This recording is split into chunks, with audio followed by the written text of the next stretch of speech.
নমস্কার বন্ধুরা, কেমন আছেন আপনারা? আশা করি সকলে ভালো আছেন। জিএস রান্নাঘরে আপনাদেরকে জানাই স্বাগত। আবারও চলে এলাম আরেকটি রেসিপির সাথে।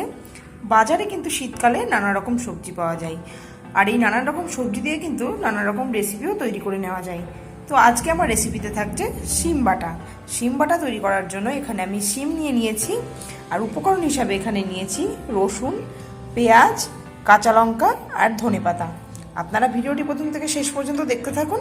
আমার চ্যানেলে নতুন বন্ধু হয়ে থাকলে চ্যানেলটি সাবস্ক্রাইব করার অনুরোধ রইল। শিমগুলো ভালো করে ধুয়ে কেটে পরিষ্কার করে নিয়েছি। শিমের এই যে দুদিকের যে অংশ, এদিকে দুদিকেই কেটে ভালো করে যে মাঝখানে শীটটা থাকে সেই শীটটা কিন্তু ফেলে দিতে হবে, নাহলে কিন্তু শিম বাটাটা খেতে টেস্ট লাগবে না। এই যে এইভাবে কেটে পরিষ্কার করে নিয়েছি। এবারে কড়াইতে একটু জল দিয়ে দিয়েছি। এবারে শিমগুলো এর ভেতরে দিয়ে সেদ্ধ করে নেব 5 থেকে 6 মিনিট। জল খুব বেশি দেব না।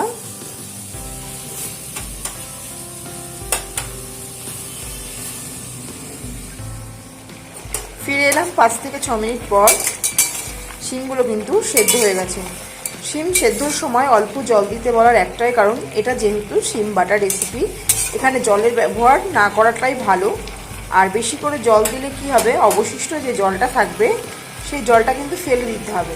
আর অবশিষ্ট জলটা যদি ফেলে দিই, শিমের খাদ্যগুণটা নষ্ট হয়ে যাবে। সেই কারণে অল্প পরিমাণ জল দিয়ে শিমটাকে নাড়াচাড়া করে সেদ্ধ করে নিতে হবে। এখানে শিম সেদ্ধ হয়ে গেছে। এবারে আমি শিমটাকে একটা পাত্রে নামিয়ে ঠান্ডা করে নেব। এখানে একটা মিক্সিং জার নিয়ে নিলাম। যে শিমটা সেদ্ধ করে রেখেছিলাম ঠান্ডা করে নেওয়ার পর এবারে মিক্সিং জারের মধ্যে দিয়ে একটা পেস্ট আমি তৈরি করে নেব। এই যে শিমটাকে পেস্ট করে নিয়েছি, কোনো রকম জল ছাড়াই কিন্তু আমি শিমটা পেস্ট করে নিয়েছি। শিমটা পেস্ট করে নেওয়ার পর আবারও মিক্সিং জারের মধ্যে দিয়ে দিচ্ছি ধনেপাতা, দিয়ে দিচ্ছি কাঁচা লঙ্কা। ঝালটা অবশ্যই আপনারা কতটা পরিমাণে করছেন এবং কে কতটা ঝাল খেতে পছন্দ করেন তার উপরে নির্ভর করে ঝালটা দেবেন। এর মধ্যে দিয়ে দিলাম রসুনের কোয়া। এবারে এই কাঁচা লঙ্কা, ধনেপাতা ও রসুনটাকে আমি আবারও মিক্সিং জারে পেস্ট করে নিচ্ছি।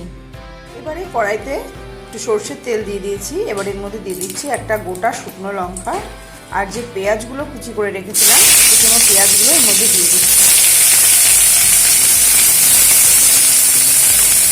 পেঁয়াজগুলো একটু লালচে বাদামি করে ভাজবো, যেমন আমরা বেরেস্তা করে থাকি পেঁয়াজের, ঠিক ওই রকমভাবে ভেজে নেব।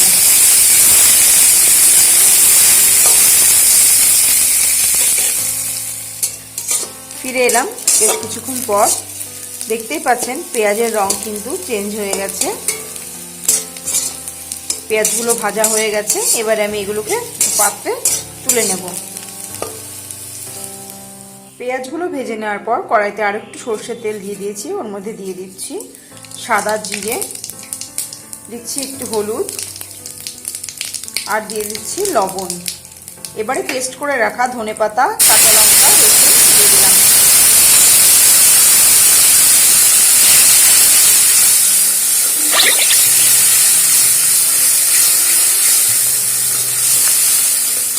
এটা একটু ভেজে নেব।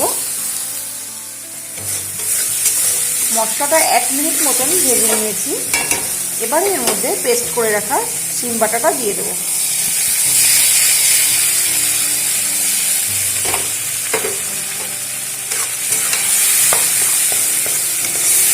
এবারে অনবরত নাড়াচাড়া করে বেশ কিছুক্ষণ ধরে এটাকে নাড়াচাড়া করব।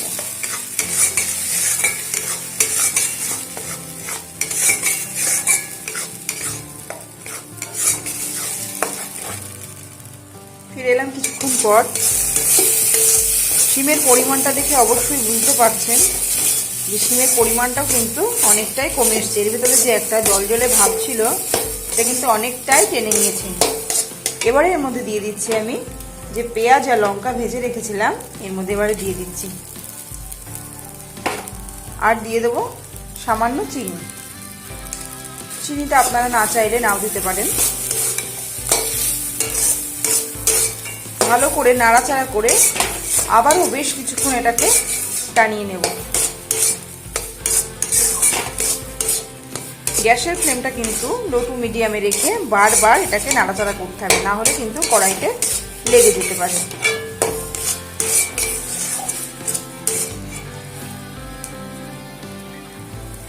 ফিরে এলাম কিছুক্ষণ পর। শিম ভর্তা কিন্তু একদম তৈরি।